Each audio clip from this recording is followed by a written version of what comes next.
دنیا کے 7 عجوبوں کو لوگ دیکھنے کے لیے طویل سفر کرتی ہے، تو یہ اس لیے ہے کہ تھوڑے مشکل کام ہیں، لیکن کوئی ناممکن چیز نہیں ہے۔ تم لمبی مسافتیں طے کر کے جاتے ہو، لیکن اللہ کہتا ہے گھر بیٹھے ذرا آسمان کو دیکھو۔ 1 فٹ کی ٹائل دنیا کا بڑے سے بڑا معمار بغیر کسی سپورٹ کے یا ستون کے کھڑی نہیں کر سکتا، اتنا بڑا آسمان بغیر ستونوں کے اس نے کھڑا کیا ہوا ہے۔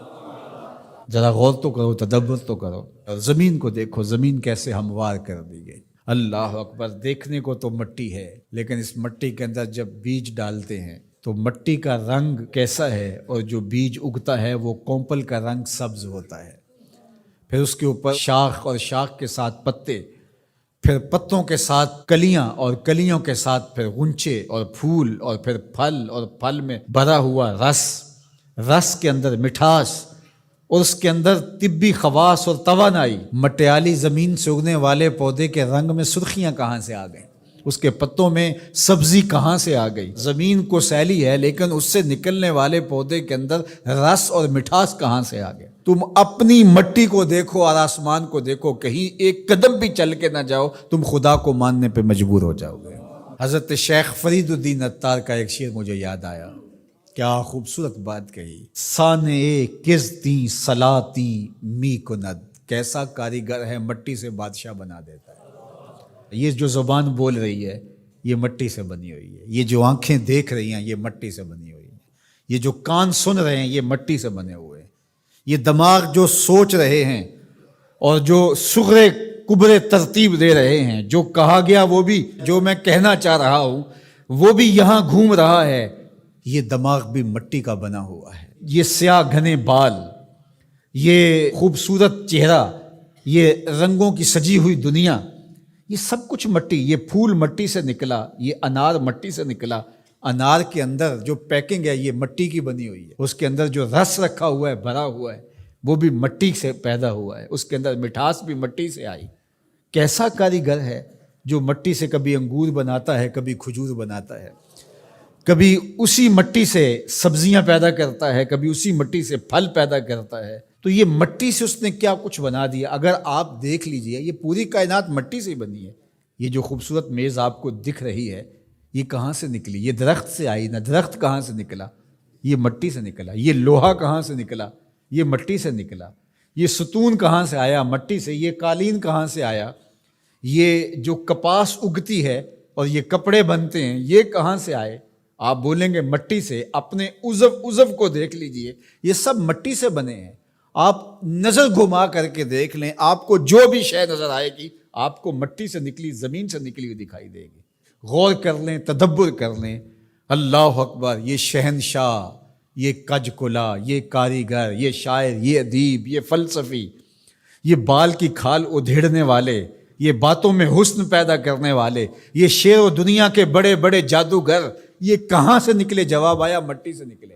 واختلاف اللیل والنہار، دن اور راتوں کا بدلنا۔ اب سورج کی روشنی اتنی ہے کہ ماحول منور ہے، پھر دھیمی دھیمی تاروں کی چھاؤں ہوگی۔ کبھی دن آتا ہے، کبھی رات آتی ہے، کبھی صبح کا سپیدہ نمودار ہوتا ہے، کبھی شام کے دھندلکے ہوتے ہیں، کبھی کالی رات دبیز چادر اوڑے آ جاتی ہے، کبھی چٹا دن ہوتا ہے، کبھی گرم دھوپ ہوتی ہے، کبھی کڑکتی دوپہر ہوتی ہے، کبھی برستی بارش ہوتی ہے، کبھی گھر کے سرمئی بادل آ جاتے ہیں، کبھی کوس قزا کی رنگینیاں ہوتی ہیں، کبھی دھنک کی شوخیاں ہوتی ہیں، کبھی بادلوں کی اوٹ سے جھانکتا ہوا چاند دکھائی دیتا ہے، کبھی سورج بادلوں کے پیچھے چھپتا نظر آتا ہے، کبھی درد غروب سے زرد لگتا ہے، کبھی سرخ ٹکیا سورج کی دکھائی دیتی ہے، کبھی اتنا روشن کہ دیکھا نہیں جا سکتا۔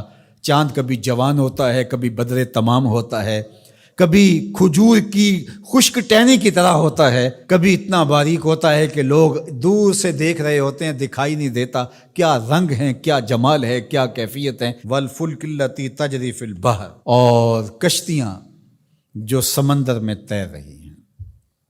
1 فٹ کا لوہا لے کر کے آپ پانی میں پھینکو، ڈوب جائے گا، لیکن ہزاروں ٹن وزن لیے ہوئے اس میں لوہا بھی ہے اور بھی چیزیں ہیں، ایک جہاز پانی میں تیرتا ہوا ایک ساحل سے دوسرے ساحل تک پہنچ جاتا ہے، ڈوبتا نہیں ہے۔ وما انزل اللہ من السماء من ماء، اور آسمان سے بارش برستی ہے، گھر کے بادل آتے ہیں، کبھی بوندا باندی ہوتی ہے، کبھی موسلادھار بارش ہوتی ہے، آسمان سے پانی اترتا ہے، کبھی برف کی شکل میں، کبھی شبنم کی صورت میں، کبھی بارش کی شکل میں، اور پھر کیا ہوتا ہے؟ فَأَحْيَا بِهِ الْأَرْضَ بَعْدَ مَوْتِهَا، زمین مری ہوتی ہے پھر زندگی آ جاتی ہے۔ یہ جو فیوجی پہاڑ ہے جاپان کے اندر غالباً، یہ سال میں 4 رنگ بدلتا ہے۔ ایک وقت آتا ہے برف سے بالکل سفید ہو جاتا ہے، پھر وقت آتا ہے کہ برف اترتی ہے تو اس کی سیاہی، اس کا رنگ نکھر کے سامنے آتا ہے، پھر اس کے اوپر سبزہ اگتا ہے تو پورا سبز ہو جاتا ہے، اور اس کے اوپر اگنے والے سبز کے اوپر لگنے والے جو پھول ہیں وہ سرخ ہیں، پھر وہ بالکل سرخ ہو جاتا ہے۔ کبھی دیکھیں تو وہ آپ کو سفید چادر اوڑے کوئی لیٹا ہوا دکھائی دیتا ہے، اور کبھی وہ مہیب سیاہ رنگ کا پہاڑ دکھائی دیتا ہے، اور پھر وہ سبزے کی چادر اوڑھ کے ملنگ بن کے بیٹھ جاتا ہے، اور پھر وہ دلہن بن کے سرخ رنگ کا جوڑا پہن کے نیا نظارہ دے رہا ہوتا ہے۔ تو پہاڑ تو ایک ہی ہے لیکن رنگ اس کے کئی ہیں۔ لآیات لقوم یعقلون، اللہ فرماتا ہے یہ نشانیاں ہیں اہل عقل کے لیے، اگر وہ تدبر کریں، غور کریں، تفکر کریں۔ جب کوئل کی آواز آتی ہے تو اس کے لہجے کے اندر یہ درد کس نے رکھا ہے؟ جب بادل گھومتے ہیں اور پانی لے کر کے ٹنوں کے حساب سے گھوم رہے ہوتے ہیں تو یہ کس نے سہار رکھا ہے ان کو؟